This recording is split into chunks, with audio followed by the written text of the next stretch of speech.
बताता चलूं कि जैसे मैंने मछली पालन के लिए 2 तालाब इसमें है, वो मैंने आपको दिखाया। उसका शेप कैसे होगा, उसके क्या बेनिफिट्स है, वो मैंने आपको बताया।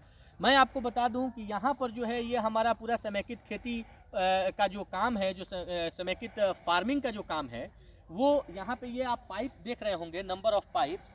इस पाइप का मैंने काम में इसलिए लिया हुआ है कि ये पार्टीशन ऑफ हमारा जो है एक खेत से दूसरे खेत का जो साइज मैंने रखा हुआ है, उसको पार्ट बाई पार्ट करने के लिए ये पीवीसी पाइप में मैंने कंक्रीट किया हुआ है। अब ये जो है इस फार्म का जो है चाहत गॉट एंड ऑर्गेनिक फार्म का, यहाँ पे आप देख रहे होंगे कि ये मेरा मेन गेट है। ये सॉरी मैं आपको दिखा दूं कि ये हमारा, आप देख रहे होंगे ये मेन गेट है।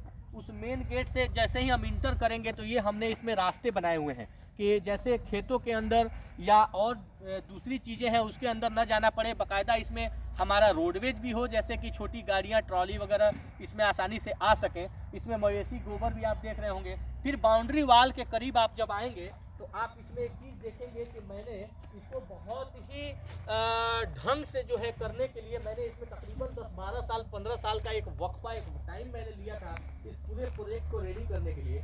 जैसे आप देख रहे होंगे कि ये मेरी बाउंड्री बहुत लंबी है, तो इस बाउंड्री में ये देख रहे होंगे कि बाउंड्री वाल से लगभग 7 फीट के आसपास मैंने इस खेती वाली ज़मीन से लगभग इसको 3.5 फीट ऊपर में मैंने मिट्टी को यहाँ पे रखा हुआ है। इस मिट्टी पर मुझे जो है पौधे लगाने हैं। इस पूरे बाउंड्री वाल में लगभग 397 कंक्रीट के आरसीसी के पिलर्स हैं।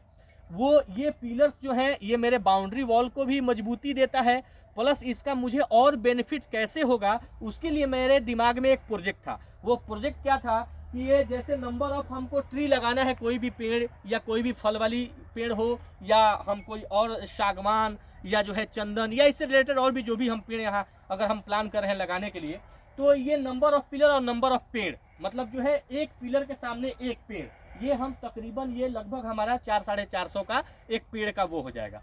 अब इसी जो कंक्रीट वाली पिलर है, जैसे मैंने आपको बताया कि हमारे यहाँ एक ही जगह पर आपको मछली पालन, उसके बाद से जो है मुर्गी पालन, उसके बाद से मैंने बताया कि बकरी पालन। तो जैसे मछली के लिए तो मैंने बताया तालाब का क्या शेप है, कैसे क्या है, लेकिन अब मैं आपको बताऊंगा कि मुर्गी पालन के लिए मेरा क्या प्लान है। तो मुर्गी को भी मैं चाह रहा हूं कि उसको एक नेचुरल ही उसको एक फील्ड, एक दायरा मिले। उसको ये न लगे कि मुझे लोग मतलब जो है किसी उसके अंदर जो है घरों के अंदर या किसी बड़े से शेड के अंदर जो फार्मिंग का काम होता है उस टाइप से नहीं है। मेरा बिल्कुल नेचुरल उसको हम फील देना चाह रहे हैं। उसके लिए ये नंबर ऑफ पिलर जो आप देख रहे होंगे, इस पिलर पर मैं उनको छोटे छोटे उनका जो है झोपड़ी नुमा उनको डिज़ाइन करके इसी पे बनाऊंगा। जितने पिलर उतनी झोपड़ी, उसी झोपड़ी के अंदर वो इस वाली मिट्टी से लगभग 1 फीट ऊपर पे उनका एक साइज मैंने डिफाइन किया है, 3.5 बाई लगभग जो है 3 फीट का वो हंट नुमा जो है वो बनेगा, झोपड़ी नुमा, उसके अंदर ये रहेंगी और उसमें इनको खाने पीने का भी बहुत सारा सुविधा मिलेगा।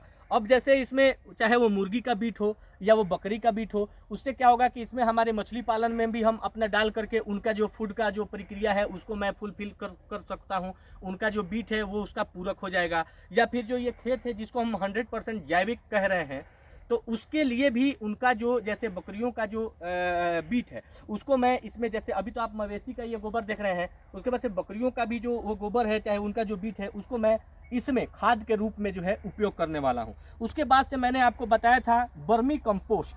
तो मैं आपको बता दूँ और दिखा दूँ कि यहाँ पर ये जो गोबर रखा हुआ है वो मैं आपको बता देता हूँ कि कैसे इसमें हम लोग कर रहे हैं। तो उसमें क्या है कि मैं आपको अभी दिखा दूंगा, कि मैं दिखा दूं कि अब चूंकि इतना बड़ा ये प्लॉट है तो इस प्लॉट पे हम लोगों को बहुत सारी चीज़ें सुविधा के लिए भी होना चाहिए। तो ये हमारा पंप रूम है। यहाँ पर मैं आपको दिखा दूंगा कि इसमें हमारा वाटर पंप लगा हुआ है और इसमें हमारा दोनों पंप है, जैसे इलेक्ट्रिक पंप भी है और बोरिंग भी है।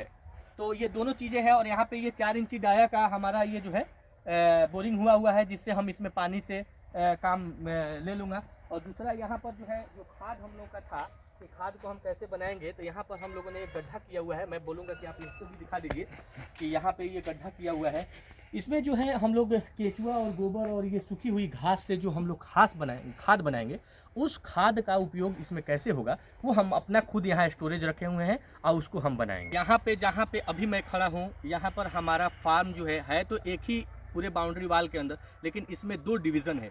एक डिवीज़न जो यहाँ आप देख रहे होंगे मेरे राइट हैंड पे, इधर मैं तालाब और बकरी पालन के लिए रखा हूँ, और जो ये फ्रंट पे आप देख रहे होंगे मेरे इस वाले राइट हैंड पे, तो यहाँ पर ये जो है पूरा ये समेकित कृषि या समेकित जो फार्मिंग का काम है वो यहाँ पे रखा हुआ है। बागवानी तो हमारी चारों तरफ है, लेकिन यहाँ जो है हम साग सब्जा फल फ्रूट से रिलेटेड जो भी काम होगा हम यहाँ पे करेंगे। फार्म में चूँकि इतना सारा जो काम होगा, इसमें बहुत सारे हमारे स्टाफ्स भी रहेंगे, हम लोग भी रहेंगे।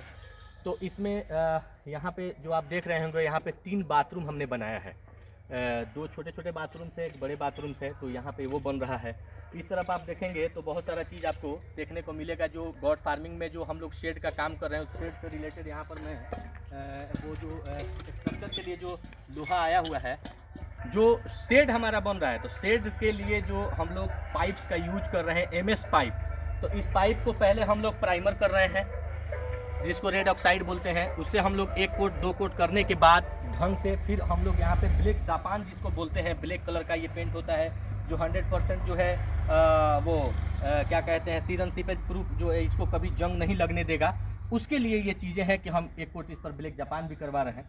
ये 2 शेड आपको जो यहाँ पर दिख रहा होगा, ये इसलिए हम लोगों ने बनाया है कि ज़िला से या हमारे बगल के पड़ोसी ज़िला से भी अगर कोई लोग आते हैं जिनको इस समेकित कृषि फार्म को समझना होगा कि हम कैसे करते हैं और इस काम को हम कैसे अंजाम दे रहे हैं, उससे रिलेटेड जो भी हमारा सेमिनार हो एग्रीकल्चर से रिलेटेड, या ज़िला में जो हमारे लोग हैं, अधिकारी हैं, जिन लोगों ने मुझे गाइड किया है, मुझे सपोर्ट किया है, जैसे सतीश सिंह जो हैं वो ATMA आत्मा बरहड़िया प्रखंड के हैं, या हमारे के चौधरी साहब हैं जो सिवान ATMA के हेड हैं, जो हमारे बड़े अफसर हैं के चौधरी साहब।